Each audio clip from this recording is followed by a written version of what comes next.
Gold trusted gold buyers మీరు తాకట్టు పెట్టిన బంగారాన్ని విడిపించి ఈ రోజు ఉన్న మార్కెట్ ధరకు కొనబడను.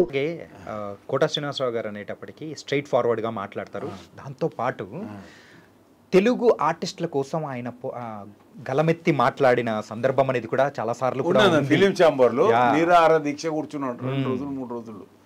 పరభాషా వ్యక్తులు కంటే మన వాళ్ళను చూడొచ్చు కదా, మన వాళ్ళని గురించి కూడా ఆలోచించొచ్చు కదా. సినిమాలు వద్దు, తెలుగు సినిమాలు వద్దు, పరభాషా నటులు వద్దు, మన తెలుగు నటులే కావాలని కూర్చున్నాడు.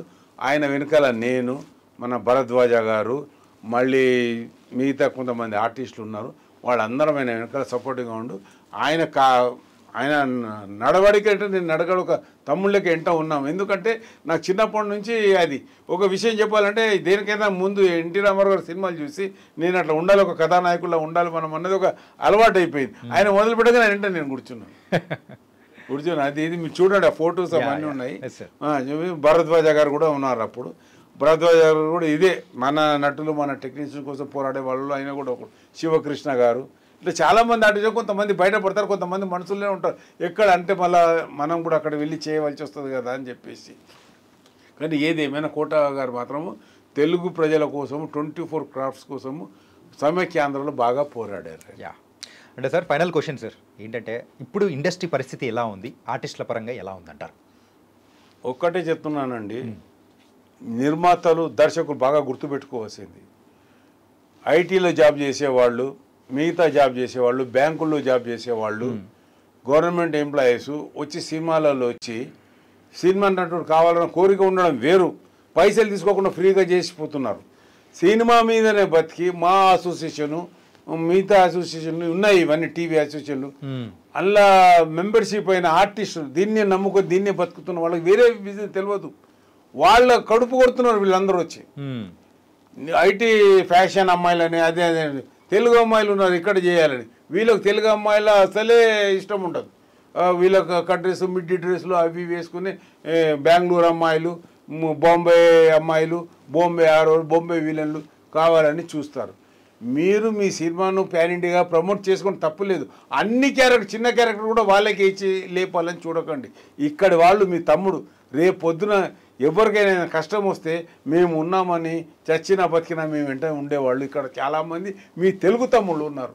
వాళ్ళను ప్రోత్సహించండి. ఎంతసేపు పరభాషా నటులను, పరాయి హీరోయిన్లను, పరాయి వాళ్ళను తీసుకొని మీరు ముందుకు పోకండి. ఇప్పుడు సంస్కృతి పెరిగిందా? పెరిగింది. ఇప్పుడు కుల మతాలు కూడా చోటు చేసుకుంటున్నాయి ప్రాంతీయాలు. వద్దు అని చెప్పడం, మనం కళాకారులం, కళామ్మ బిడ్డలు, మనం దేవుడు మన అందరినీ కళాకారులుగా పుట్టించాడు. ఆ కళాకారులను మీరు బ్రతికించండి. పెద్దలుగా మీరు అందరు ఉన్నారు, వాళ్ళ మీరు బ్రతికేయకపోతే ఎవరు బ్రతికిస్తారు? ఇక అందరికి ఫిష్ వెంకట గతి అవుతుంది ఇక అందరిది. అవునా కదా? మీరు ఇక్కడ బతికేయండి. మీ అంటే చేయగొట్టేవాళ్ళం, మీ అంటే ప్రేమించేవాళ్ళం మీరు అది చేయండి. పరాయి నటులను ప్రోత్సహిస్తారు ఏంటండి? మరి ఇక్కడ నటులను కూడా పరాయి ఇండస్ట్రీ వాళ్ళు ప్రోత్సహించాలి కదా. ఒక్క సినిమాలు చేపిస్తారు, వాళ్ళు 100 సినిమాలు చేసిపోతారు. ఇక్కడ టీవీలో కానీ సినిమాలో కానీ మొత్తం బెంగళూరు, బాంబే, మద్రాస్ ఆర్టిస్టులే ఉన్నారు ఎక్కువ మంది, జెంట్స్లలో కానీ లేటెస్ట్లో కానీ. మరి ఇక్కడ వాళ్ళు మీకు కనబడతారా? మీ తమ్ముడు దీనికి సంబంధించి యాజ్ అసోసియేషన్ మెంబర్స్గా కానీ లేకపోతే వేరు అసోసియేషన్స్ ఉంటాయి, వాళ్ళందరితో మాట్లాడి ఏదైనా కానీ దీనికి సంబంధించి ఒక కొలిక్కి తీసుకురావడానికి ఏమన్నా అవకాశాలు ఏమన్నా ఉంటాయంటారా? అందరు ప్రెసిడెంట్ మాట్లాడారు. విష్ణుబాబు గారు ఎక్కువగా దీంట్లో ఇన్వాల్వ్మెంట్ అయ్యి వాళ్ళతో పోటీ లెటర్లు ఇవ్వడం జరిగింది. సరే అంటున్నారు, మేము జాబ్ కార్డు కూడా చేసాం, మన తెలుగు ఆర్టిస్టులు వీళ్ళు ఉన్నారని. 80 మంది ఫోటోలు ఖాళీగా ఉన్నారు, సీనియర్ ఆర్టిస్టులు వీళ్ళు పేదరికం ఉన్నారు. ఈ జాబ్ కార్డు తీసుకెళ్ళండి, మీరు టైం ఇస్తే నా కార్లో ఉంది చూపిస్తాను జాబ్ కార్డు వీళ్ళకి వేషాలు ఇవ్వండి అని చెప్పి ఇచ్చారు. ఇస్తే అన్నపూర్ణమ్మ సీనియర్ ఆర్టిస్టు, చెప్పకూడదు కానీ చెప్పక తప్పదు, అన్నపూర్ణమ్మ మిగతా ఆర్టిస్టులు, బాంబ క్యారెక్టర్ కొడితే ఎక్కడి నుంచో తీసుకొస్తారు, రామప్రభు గారు లేదా పిలిపియండి, అట్లా వేరే వాళ్ళ ఆర్టిస్ట్ పరాయి ఆర్టిస్ట్ని వాడుకున్నారు. ఎందుకంటే ఆమె అయితే కరెక్ట్ చేస్తుందని. సరే 1-2 సార్లు కరెక్ట్ చేస్తారు. ప్రతి అవసరం లేని క్యారెక్టర్ కూడా ఇక్కడ పెట్టవలసిన వాళ్ళని కూడా వాళ్ళని పిలిపించుకుంటున్నారు. దేనికోసం? తెలుగు వాళ్ళు అక్కర్లేదా? తెలుగు వాళ్ళు కావాలనే కదా రాష్ట్రంలో అంతా తెలుగు ఇక్కడ స్థిరపడడానికి ప్రభుత్వం ఎన్నో విధాలుగా మీకు హెల్ప్ చేసింది. ఆ హెల్ప్ను మీరు ఏ విధంగా మీరు అది చేస్తున్నారు? పరాయి రాష్ట్రాల ఆర్టిస్టులను, టెక్నీషియన్లు పిలిపించుకొని మీరు ప్రోత్సహిస్తే ఇక్కడ వాళ్ళు ఏమైపోవాలి?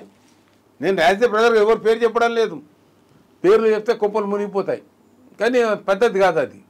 ఇక్కడ ఆర్టిస్ట్ పిలవండి, ప్రోత్సహించండి. అన్ని సినిమాలు వాళ్ళకే ఇవ్వమని చెప్తలేం, మనకే ఇవ్వమని చెప్తలేం. కొన్ని వాళ్ళని కూడా పిలిపించుకున్నారు, కానీ మన వాళ్ళని ఎందుకు చంపేస్తున్నారు? పీసి వెంకట్కు 3 ఏళ్ళ వేషం లేదు, అనారోగ్యం వల్ల లేకపోవచ్చు, అతనిది కూడా స్వయంకృత అపరాధం ఉన్నది. అందరూ అట్లా లేరు కదా. కొంతమంది ఆర్టిస్టులు వేరే వేరే బిజినెస్ పెట్టుకున్నారండి. పేపర్లు వేయడం చెప్తున్నాను. ఒకటి విలన్గా చేశాడు ఒక అతను కడపాల కట్టెలు కొడుతున్నాడు. విలన్గా చాలా చేశాడు. గడ్డ ఉంటుంది, గుండు ఉంటుంది. అతను మద్రాసు నుంచి ఉన్న ఆర్టిస్టు. అతని స్టేట్మెంట్ చూసాం, ఇలా ఉంది ఇలా ఉంది, ఇలా ఏం చేయను అని చెప్పేసి. అట్లా చెయ్యకండి మీరు. మన నమ్ముకున్న వాళ్ళని మా సభ్యులకు ఇవ్వండి. కొత్త కొత్త వాళ్ళు వచ్చి మిమ్మల్ని వేషాలు అడుగుతా ఫ్రీగా చేస్తుంటే వాళ్ళకి వేషాలు ఇస్తే ఎట్లా? మీరు ఎంతో కొంత డబ్బిచ్చి మాట్లాడుకొని మాలో సభ్యత్వం ఉన్న వాళ్ళను, నిజమైన కళాకారులను, ఈ సినిమా ఇండస్ట్రీ మీదనే డిపెండ్ అయి ఉన్న వాళ్ళకు ఇవ్వండి మీరు. అంతేగాని బయటి వాళ్ళకి ఇచ్చి ప్రోత్సహించి మీరేదో గొప్ప చేశారని మేమేమో మన వాళ్ళు ఏదో తక్కువ ఉన్నారని ఫీల్ కాకండి. అలా ఇవ్వడం వల్ల ఇండస్ట్రీ బతుకుతుంది. ఎవరు లేకపోతే ఇండస్ట్రీని శ్మశానం నిలుపుకున్నట్టు మీరే అనుకుంటారా? చెప్పండి. పెద్ద హీరోలైనా ఎవరైనా సరే, పెద్ద డైరెక్టర్లైనా కొద్దిగా ఆలోచించండి. మన వాళ్ళ కొంతమందికి ఇవ్వండి. ఒక 5% 10% మీరు అవసరం ఉండి వాళ్ళని పెట్టుకున్న, మిగతా % మన వాళ్ళకి ఇవ్వండి. అంటే వేరే ఇండస్ట్రీలో ఉన్నట్టు ఇక్కడ ఎందుకు లేదు? కొన్ని గైడ్ లైన్స్ అనేది కూడా అక్కడ ఒక అసోసియేషన్స్ అనేది కూడా స్ట్రిక్ట్గా మరి వాళ్ళైతే ఫాలో అవుతున్నారు, కానీ ఇక్కడ ఫాలో అవ్వలేకపోవడానికి రీజన్ ఏంటంటారు? అక్కడ వాళ్ళ పెద్ద ఆర్టిస్ట్, సీనియర్ ఆర్టిస్ట్ అసోసియేషన్ కొన్ని మాటలు వింటారండి. మన దగ్గర ఓన్లీ హీరోయిజందే మాటలు నడుస్తుందండి. ఉన్న నిజం చెప్తున్నాండి. ఆ హీరో చెప్పాడని, ఈ డైరెక్టర్ చెప్పాడు, వీళ్ళు చెప్పాడని కొన్ని ఉన్నాయి. అట్లా దాన్ని పూర్తిగా ఓపెన్ అయ్యి మాట్లాడే పరిస్థితి లేదు. ఎందుకంటే అందరూ ఒకటి నాలాంటి వాడిని నెత్తి మీద చేయబెడతారు. ఆల్రెడీ పెట్టారు, కానీ నేను భయపడను. ఎందుకంటే నేను న్యాయం, ధర్మం, మంచి కోసం మాట్లాడతాను. ఎంతమంది ఎన్ని రాళ్ళు చల్లినా, ఎంత బురద చల్లని చూసినా, ఏం చేయాలని చూసినా ధైర్యంగా ఉండి నిజాయితీగా ఉన్నవాడిని ఎవ్వరు ఏం చేయలేరు. ఒక సామెత ఉంది కదా, ఆ సామెతనే నాకు వర్తిస్తుంది. Okay, bus. ఎంత పెద్ద హీరోయిన్ అయినా ఏమని నేను ఒక అన్నగా వాళ్ళకి రిక్వెస్ట్ చెప్తున్నాను, కానీ నేను వాళ్ళకు తప్పు అని చెప్పడం లేదు. మన వాళ్ళని కూడా బతికించండి, మన వాళ్ళని కూడా ప్రోత్సహించండి అని చెప్తున్నాను. అంతే. మంచి చెప్తానని చెడు చెప్పని, చెడు అనను. ఎందుకంటే మంచి మనసుతో ఆలోచించాలి వాళ్ళు. నా మీద కోపంతో ఆలోచిస్తే ఏమీ దొరకదు. మానిక్ మీద ప్రేమతో ఆలోచిస్తే మనసు ఓపెన్ అవుతుంది, వాళ్ళ మనసు కూడా కూర్చోబడుతుంది. ఏదైనా రోగాలు ఉంటే వెళ్ళిపోతాయి. అది సీనియర్ మోస్ట్ ఆర్టిస్ట్గా 40 సంవత్సరాల నుంచి ఇండస్ట్రీలో ఉన్నారు. అండ్ మా association EC member and starting నుంచి కూడా ఉన్నారు. కాబట్టి దీనికి కావాల్సిన సమాధానం అనేది మీ ఇలాంటి వాళ్ళ దగ్గర నుంచే కరెక్ట్ వస్తా అని అడిగాను. మాకు కావాల్సిన సమాధానం అనేది కూడా వచ్చింది. థ్యాంక్ యూ సో మచ్ అన్న, బోల్డెన్ విషయాలు అనేది కూడా షేర్ చేసినందుకు. నేను అన్నీ ఉన్నట్టుగా నిజాలుగా మంచి మాట్లాడాను. మీరు తప్పుగా అర్థం చేయదు.